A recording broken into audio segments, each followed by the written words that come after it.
बिरहा के हमरे कहानी के शुरुआत यहीं से बा। कवि जी लेते हैं कैसे।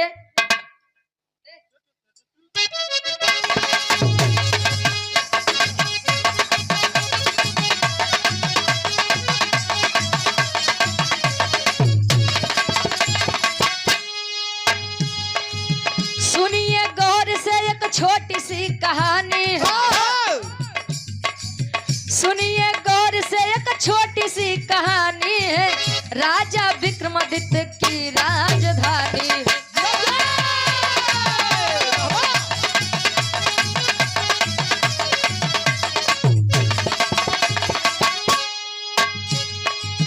भेष बदल के घूमते नित नगरिया में। भेष बदल के घूमते नित नगरिया में। प्रजा खुशहाल रही उनकी नजरिया में।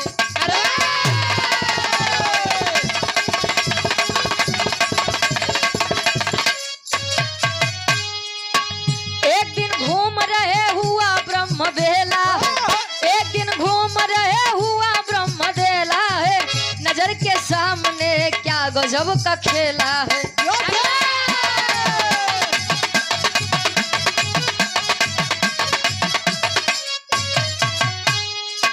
राजा देखे सोचे अपने मनवा में।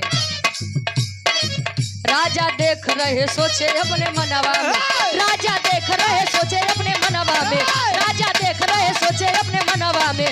हुआ चम्मच एक लड़की वाला तनवा के। हुआ चम्मच एक लड़की वाला तनवा में। हुआ चम्मच एक लड़की वाला तनवा में।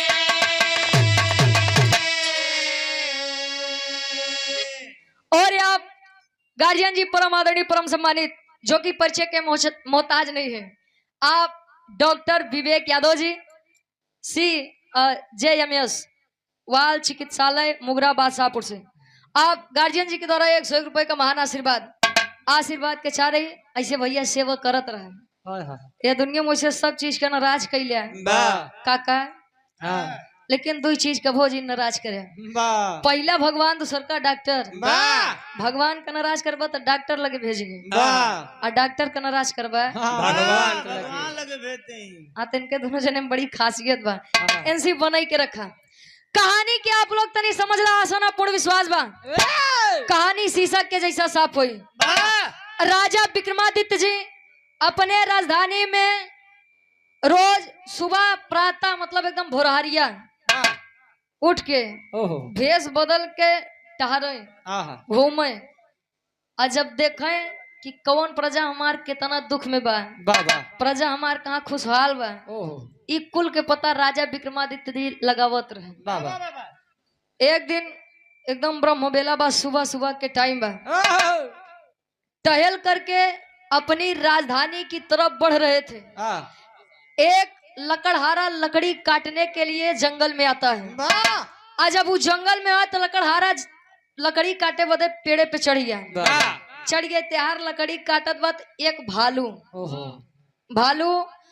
लकड़हारे की जान लेने के लिए पेड़ पर चढ़ रहा है। आज जब भालुया को लकड़हरवा देखे ते अपन जान बचावे बदे हुई पेड़वा पर से नीचे कूद गया। जान बचाने के लिए कूदा लेकिन जान नहीं बची। और जब जान नहीं बची तो ये चीज राजा विक्रमादित्य जी पेड़े के पीछे से छुप के देखा है। अब वो भालू जान लेकर जैसे आगे बढ़ा आई के जमीनी में रेंगत बा लोटत बा। एक सुंदर लड़की का तन पाया है वो भलुया। आज जब सुंदर लड़की के तन पाए तो जाई के एकांत जगह जंगल में बैठ गया। दो सिपाही नौजवान आए। छोटा जब लड़की को देखा तो अपने बड़े भाई से कह रहा है का कहे गुरुजी एक लाइन गीत बा।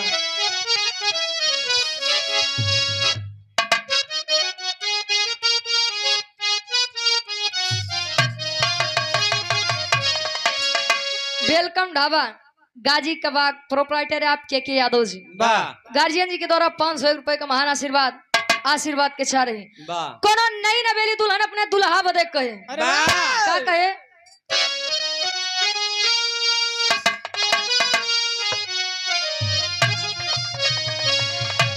जवन जवन कहबा सैया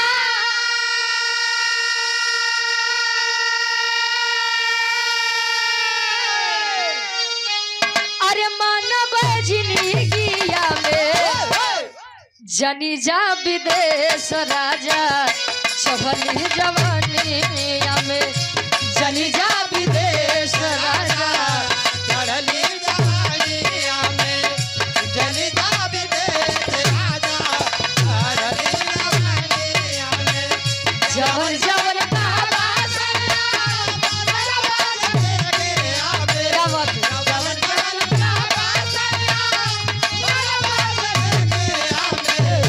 जनी जा विदेश राजा चढ़ली जवानिया में जनी जा विदेश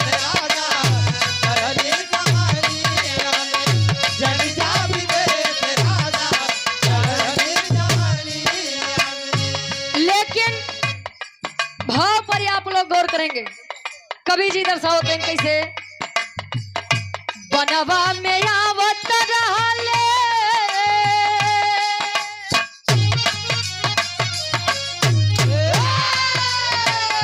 बनवा में आवत रहले दुई गो जवानवा हो देख लड़की छोटा बोला सुंदर बयानवा हो देख लड़की छोटा बोला सुंदर बयाना हो देख लड़के छोटा बोला सुंदर बयाना सुंदर बयाना वाह भैया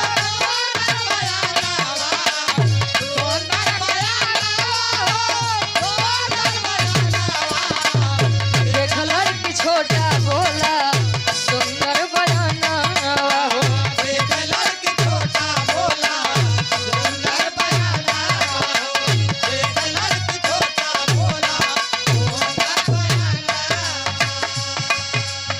यदुवंश शिरोमणि श्री कृष्ण विराह समिति मेन रोड शिवगढ़ा में 30 अक्टूबर के कार्यक्रम रखा गया है जिसमें विराह के आप बहुत ही सुंदर कलाकार आप प्रयागराज से बच्चा लाल यादव गुरुजी और वाराणसी से आप नीतू राज जी संस्थापक आप अच्छे लाल यादव जी गार्जियन जी के द्वारा 121 रुपए का महान आशीर्वाद चरणों में कोट कोट नमन है आशीर्वाद के चाह रही कहे बनवा में आवत रहले दुईगो जवनवा हो देख लड़की छोटा बोला सुंदर बयनवा हो का थे लड़की के आगे अच्छे अच्छे माथा टेक देते भैया देखत रहा ऋषि मुनि केतनो अपने ध्यान में मस्त रहा है स्वर्ग लोक से कोनो अप्सरा अगर आई जाए तो बिना भंग करे तपस्या जात नहीं रही कहे तिरिया चरित्र दैवो न जाना अबे सुनबे भाई कि मेहरारू के चरित्र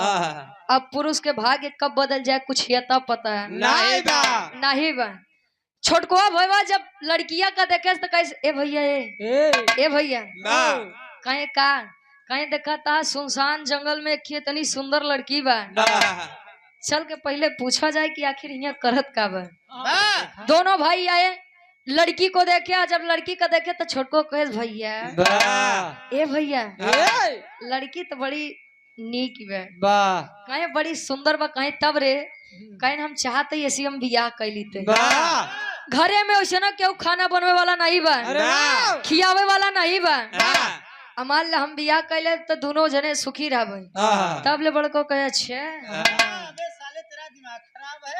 अबे बतावा बड़ बड़ बार हम पढ़े जाइए तो का शादी करे के लायक बा ई लड़की हमरे लायक बा अब सोच ला जवन भाई भाई बड़े मरे बदे तैयार रहन आज मेहरारू बड़े एक दूसरे के जान ले बदे उतारू हो गए कहीं अच्छा सुन कहीं का कहीं काम कराओ चलो लड़किये से पूछ ली बियाह कैसी करे कहीं चला आई के दोनों कहा थे कैसे कहे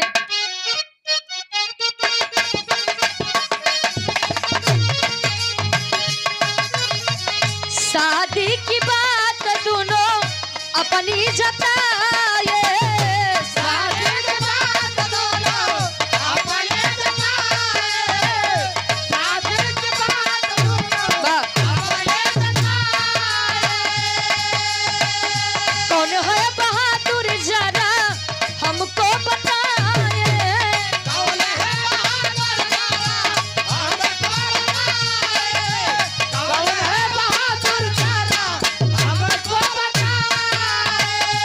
कौन है बहादुर जरा हमको बताए तब आपस में लड़ी गईले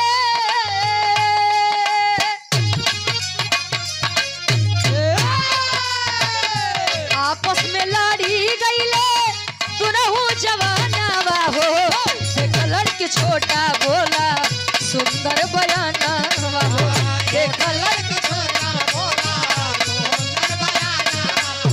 सुंदर बयाना हो सुंदर बयाना सुंदर बयाना हो सुंदर बयाना देखा लड़की छोटा बोला सुंदर बयाना देखा लड़की छोटा बोला सुंदर बयाना देखा लड़की छोटा बोला सुंदर बयाना। दोनों आए। बड़ा भाई बोला मैं आपसे प्रेम करता हूँ, शादी करना चाहता हूँ। छोटा भाई भी यही बोला कि मैं आपसे प्रेम करता हूँ और भैया से ज्यादा करता हूँ, विवाह करना चाहता हूँ। अरे भाई कहें अच्छा है आप दोनों भाई भाई हैं? कहें हाँ। वाह कहें दोनों विवाह करना चाहते हैं? वाह कहें हाँ बिल्कुल। कहें लेकिन यह तो संभव नहीं है, हाँ असंभव दोनों भाई भाई हैं और मैं किसी एक से शादी कर लूं तब तो यह गलत होगा ना। वाह कहें तब क्या करा जाए? कहें कि मैं शादी आप दोनों से ही करूंगी लेकिन वाह मेरी एक शर्त है। कहें का? कहें कि पहले ही बतावा कि दोनों जने में सबसे ज्यादा वीर के बाद। कहें अच्छा। कहें हाँ माई। कहें अरे तू का है तार तो उम्र होत बा तो उसी बड़ वीर तो हम है। अब यह बात दोनों भाई करके बहस करने लगे। छोटकुआ भाई अपन तलवार निकाले, बड़को भाई अपन तलवार निकाले। तलवार आज जब निकाले तो दोनों भाई आपस में झगड़ा कर रहे हैं। संयोगवश बड़े भाई की तलवार छोटे भाई के पेट में और छोटे भाई की तलवार बड़े भाई के पेट में। आज जब गा तो वही समय में दोनों भाई अपने प्राण त्याग देते हैं। आज जब मेहरारू इतना काम करे तो उठे आगे जात बा, आज जमीनी में रेंगत बा। अब कौन रूप मिला? कवि जी लिखत है, गीत बदलत बा।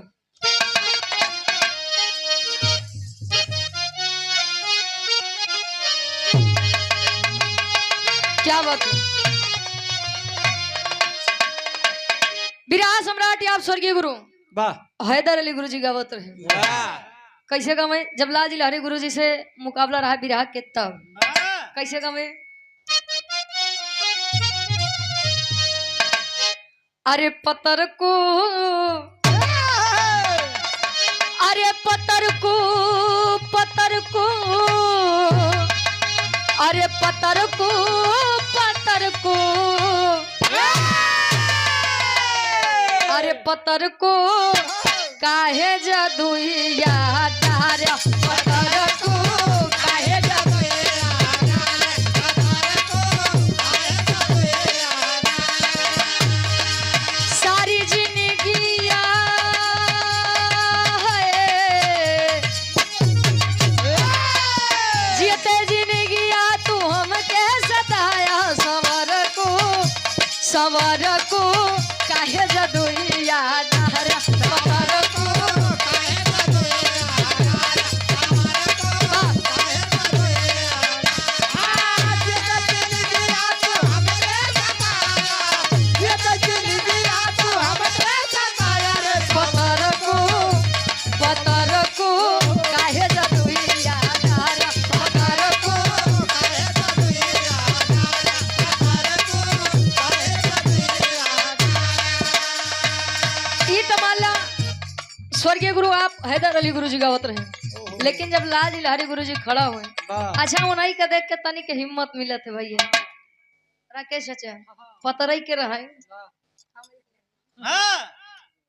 हड्डी पे कबड्डी खेले कहे बाड़ी बिस्तुइया शेर से नजर रहा लवंडे फूंक दूंगा भस्म हो जाओगे। अरे हंस के आग न लगाओ महाराज, ये हम चाचा के नहीं कहते हैं। अरे जाए दो ए भैया। लाल जी लहरी गुरु जी जब खड़ा होए तो कहे देखा हैदर भाई हम तोरे खातिर देते हैं, अब बुरा न माने बात के बात तनी कहा जात है तनिक लागत है। कहे मान ली सारी गोपिकाएं भगवान कन्हैया बदे कहे कैसे कहे? अरे समर को अरे संवर को अरे संवर को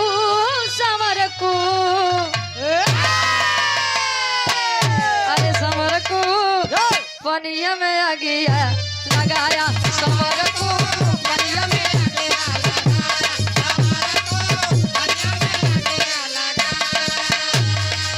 सारी जिंदगिया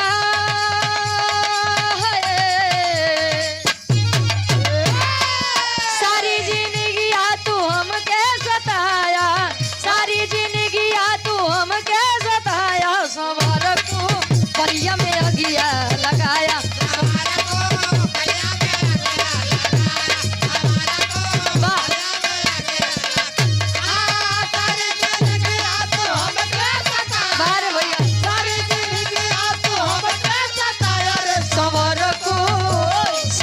पनिया में आ गया लगाया संवर को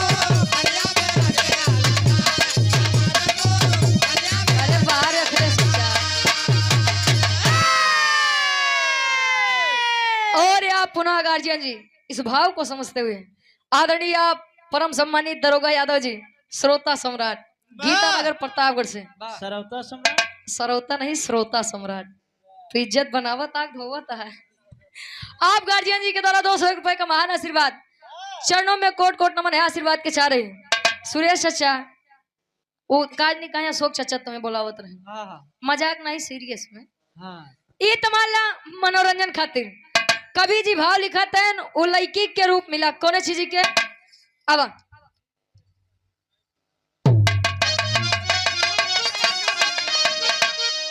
अरे राजा अरे राजा कुछ हूँ समझ नहीं पावे अरे राजा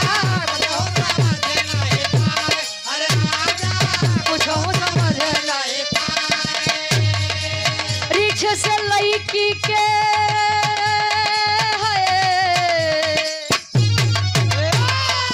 रिक्श से लड़की के भेसवा बनाए रिक्श के लड़की से भेसवा बनाए अरे राजा कुछ समझ नहीं पावे अरे राजा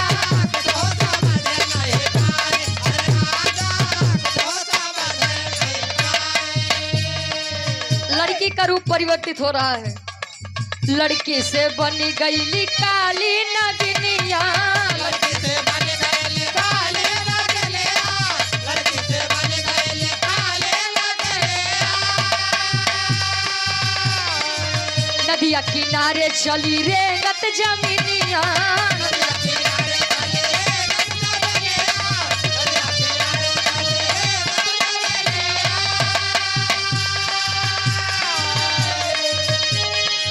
नदिया से देख राजा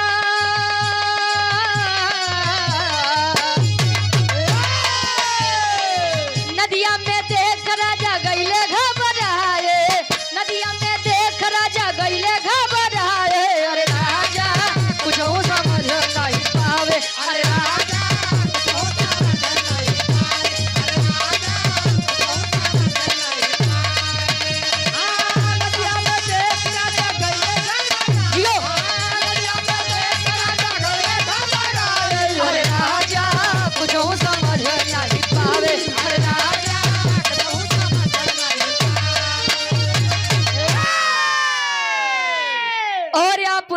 धर्म के आप बड़े भैया आप डॉक्टर विवेक यादव जी CJMS वाल चिकित्सालय मुगराबाद शाहपुर से गार्जियन जी के द्वारा 100 रुपए का महान आशीर्वाद लड़की से जमीन में जब रेंगत बात तो एक काली नागिन कहे नागिन डसे तो तुरंत मर जाए बिगुल बजाए दी लेकिन नारी जब देखे नैनों से जी तड़प रही जाए नागिन डसे तो काका तुरंत चला जाबा लेकिन अगर मेहरारू देखल बा तो जान लर्रा चिड़े चिमारे हाँ जब नागिन का रूप पाई है वह लड़की आगे नदी में नाव सवार है नाव पर काफी लोग सवार हैं जब नागिन धीरे धीरे बढ़त बा तो लोग अपन जान बचावे बदे एक किनार होते हैं एक किनार होते हैं पीछे से राजा विक्रमादित्य जी देखते हैं लेकिन सोचते हैं वाह रे मेरी किस्मत वाह रे मेरा भाग सुबह सुबह से मैं अपनी प्रजा की सिर्फ और सिर्फ तबाही देखते जा रहा हूँ,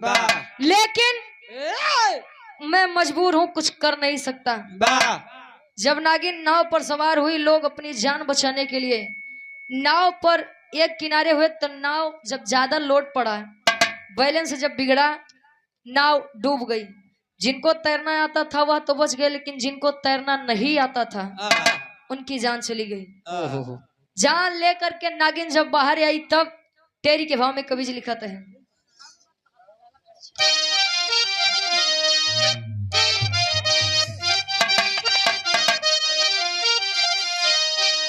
अरे राजा जी हक्का बक्का हो गए, अरे राजा जी हक्का बक्का,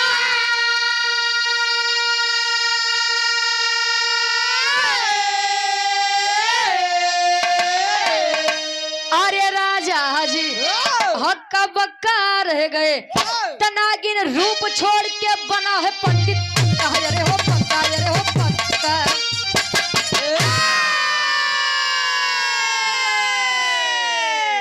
नागिन रूप छोड़ के बना है पंडित पक्का, राजा जी हक्का बक्का रह गए। नागिन का रूप छोड़ करके पंडित का रूप जब रखा, तब ले राजा विक्रमादित्य जी कहें बस बस बस ये अब तो पूछब। पहले शुरुआती में भालू बने, बाद में लड़की बने, नागिन बने, नहीं पूछा, लेकिन अब साधु बना है तो जाई न दे। पीछे से आवाज देते ने बाबा ए बाबा ए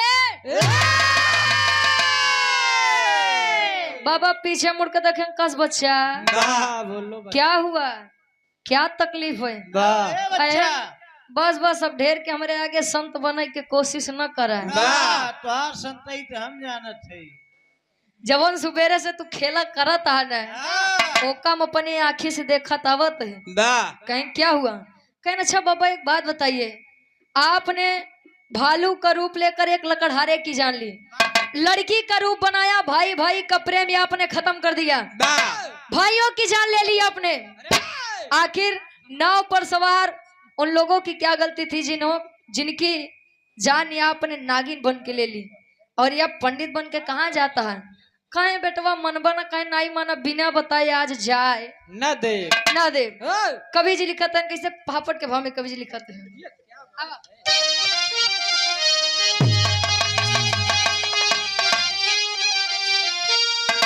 अरे राजा देखे पंडित के अब सूरतिया मतिया मारल बा, अरे तो राजा देखे पंडित के अब सूरतिया मतिया मारल बा, जाके पूछे पंडित से तब बतिया मतिया मारल बा, जाके पूछे पंडित से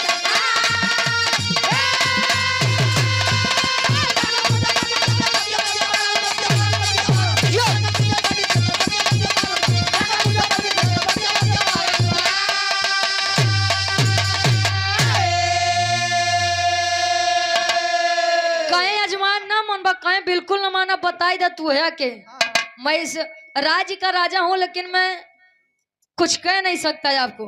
बताइए आपको ना कहे सुना ला जानने ला, हम के यही बतावे कैसे। तो पंडित बोला राजा से, भेजा हमें विधाता हो, जिसकी जैसी मौत होती वैसा रूप बनाता हो, अरे आता नहीं समझ में कोई क्या फतिया बतिया मारल बा, अरे आता नहीं समझ में कोई के अब ये फतिया मतिया मारल बा, जाके पूछे पंडित से तब फतिया मतिया मारल बा, जाके पूछे पंडित से।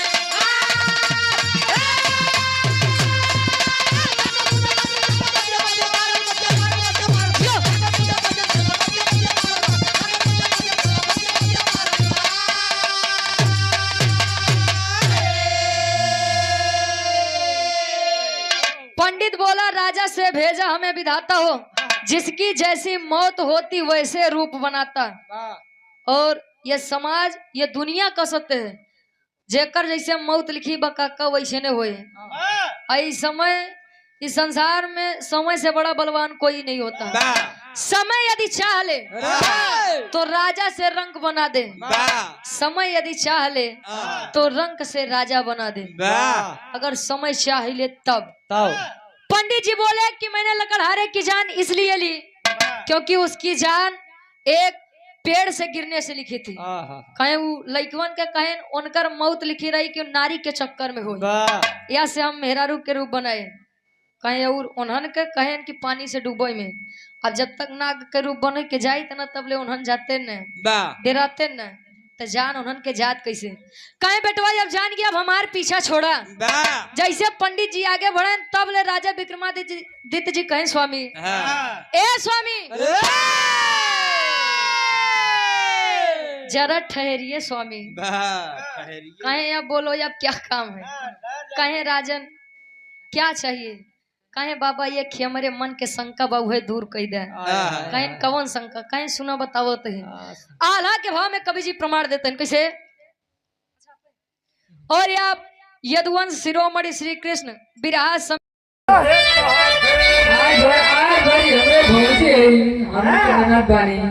भौजी सवाल ऐसा कैसे हो जाएगी। कौनो दिक्कत नहीं खे, ये दिक्कत बा अब गलती हमार बा की गलती तोहार बा, तू बेचू तो हरे नु गलती बा। आई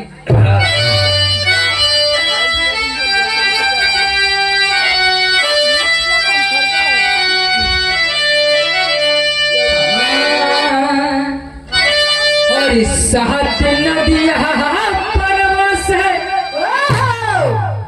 और मोरी भैया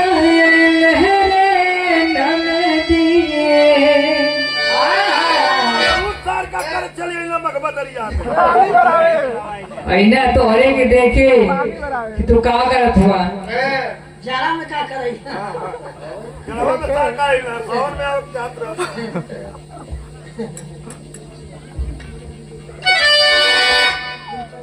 और सहत नदिया परवश और मोरी भैया